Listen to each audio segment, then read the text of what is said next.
नमस्कार दोस्तों, मैं हूं पंडित एस.के. मिश्रा। स्वागत करता हूं आपका अपने एस्ट्रो इन्फो चैनल पर। बहुत बड़ी खबर आती रहती है बागेश्वर जी को लेकर के और उनको बार बार कटघरे में खड़ा किया जाता है। कहीं उनके ऊपर कोई आरोप लगा दिया जाता है, कहीं उनके ऊपर कोई आरोप लगा दिया जाता है। तो ऐसा ही फिर से एक बार आरोप लगाया गया है। अब एक एक करके बात करेंगे, क्या आरोप लगाया गया है, किसने आरोप लगाया है और क्यों लगाया है, और उस पर बागेश्वर जी के जो पीठाधीश है पंडित धीरेन्द्र कृष्ण शास्त्री जी ने पलटवार में क्या बयान दिया है, ये भी मैं आपको दिखाऊंगा।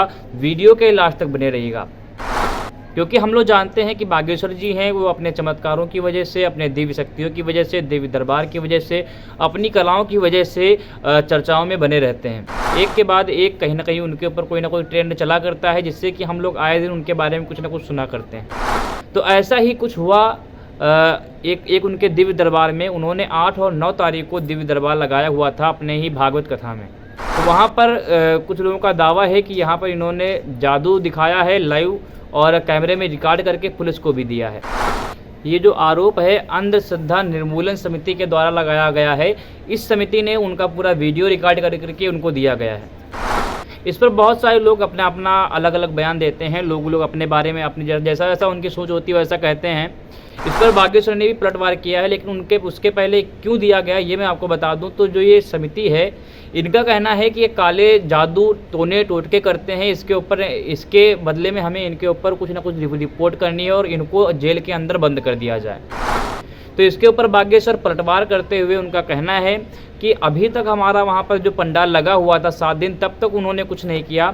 और अब इनका ये कहना है और इस समिति का ये भी कहना है कि अगर आपके अंदर शक्तियाँ हैं तो हमारे कैमरे के सामने अपनी शक्तियों का प्रदर्शन करें। हम आपको 22 लाख रुपये या फिर कुछ 25 लाख रुपये देने का इनको वादा भी किया गया है। तो इस पर पलटवार करते हुए बागेश्वर जी ने कहा है कि अगर आपके अंदर शक्तियाँ हैं, मतलब अगर मेरे अंदर शक्तियाँ हैं तो मैं आपको दिखाऊंगा। उसके लिए मुझे किसी पैसे की आवश्यकता नहीं, मैं तो फ्री ऑफ कॉस्ट लोगों को दिखाई करता हूँ, तो मैं आपको भी दिखा दूंगा, आइए। और उन्होंने ये भी कहा है कि हम आपके किराए का भी पैसा हम अपनी जेब से दे देंगे। आइए, हमारी जगह जगह जहाँ पे पंडाल लगे रहते हैं, जहाँ पर हमारे दिव्य दरबार लगा रहता है, वहाँ पर आकर के देखिए। उनका कहना है कि अभी तक 7 दिनों तक जब तक वहाँ पे पंडाल लगा रहा, जब तक हमारी वहाँ पे कथा चलती रही, तब तक इन्होंने कुछ नहीं बोला। जब वहाँ से निकल आए हैं तब जाके इनका वहाँ पे कथन शुरू हुआ कि इन्होंने ऐसा यहाँ पे नहीं किया, इन्होंने यहाँ पे ऐसा नहीं किया। उनका ये भी कहना है कि हाथी निकल जाता है, कुत्ते भौंकते रहते हैं, ऐसा उन्होंने खुद कहा। इसे आप बयान में देख भी सकते हैं। जानकारी हमको कल लगी है और उनका ऐसा कहना है कि हमको दरबार देखना है। तो हम तो वहाँ 2 दिन दरबार लगाए हैं और पूर्ववत ही जो है सबको बता दिया था कि 7 दिन की कथाएं होगी, 7 दिन की रायपुर में कथा होगी, 7 दिन की टीकमगढ़ में कथा होगी, सब जगह की कथाओं का। अब जब निकल आए तो हाथी चले बाजार, कुत्ता भौंके 1000, और वो कह रहे थे कि हम 21 लाख रुपया ऐसा कुछ बताया। तो ठटरी के बरो ले आवे, हम तो फ्री में बता देता आगे के लोग ठटरी को बरो ले आवे, हम ठटरी बार दे भी उसकी। ये तो चलता ही रहता है। ये धर्म विरोधी लोग हैं, जो धर्म विरोधी होते हैं। हम 7 दिन वहां झंडा गाड़ने, तब उनको बाप मर गए तब नहीं उन्हें हम ध्यान आए। 7 दिन उनके मूड पे झंडा, 2 दिन दरबार, प्रेत दरबार, तब का होगा तो कौन चुड़ियां पहन रही थी। अब अबे भी दरबार लग रहा, बागेश्वर धाम पे लगेगा, रायपुर में लगेगा, पूरे भारत में लग रहा है। और हमको किसी प्रमाण पत्र की आवश्यकता नहीं है, क्योंकि हम प्रमाण पत्र लेने के चक्कर में नहीं है। ना हम कोई दावा करते, ना हमारे पास कोई सिद्धि है, ना चमत्कार। हनुमान जी के हम सेवक हैं और किसी को बनना हो तो वेलकम। और जितने 30 लाख वो हम पे खर्चा कर रहे, गरीब बेटियों के विवाह में लगावे, हाँ, और एक बार वो देख लेंगे तो वो खुद हमारे सेवकदार बन जाएंगे। बाकी वहाँ का लॉ है, उसके लिए साथ और कुछ भी नहीं। तो इस बयान में साफ साफ इन्होंने कहा है कि हमें किसी से डर नहीं हो। वास्तव में जिन्होंने ऐसा एक लक्ष्य जो शुरू किया है अपने सनातन धर्म के अंदर, वो एक बहुत महत्वपूर्ण है और बहुत ही जागृतपूर्ण है।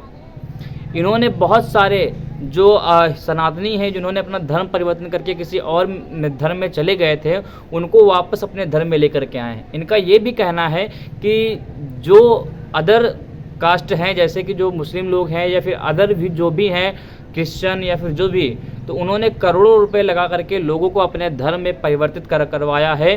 और अब जब वही लोग वो धर्म फिर से छोड़ करके सनातन धर्म, अपने धर्म में वापस आ रहे हैं, तो उनको बहुत कष्ट हो रहा है। और वही फिर से रुपया लगा करके, करोड़ों रुपया लगा करके हमें नीचे गिराने की कोशिश कर रहे हैं, हमें नीचे गिरा करके अपने धर्म में फिर से वापस करवाने की कोशिश कर रहे हैं।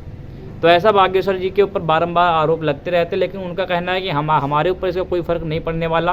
कोई मेरे बारे में कुछ भी कहता है, लेकिन मैं जो मुझे प्रेरणा मेरे हनुमान जी देते हैं वो मैं करता रहूँगा और करता ही आया हूँ।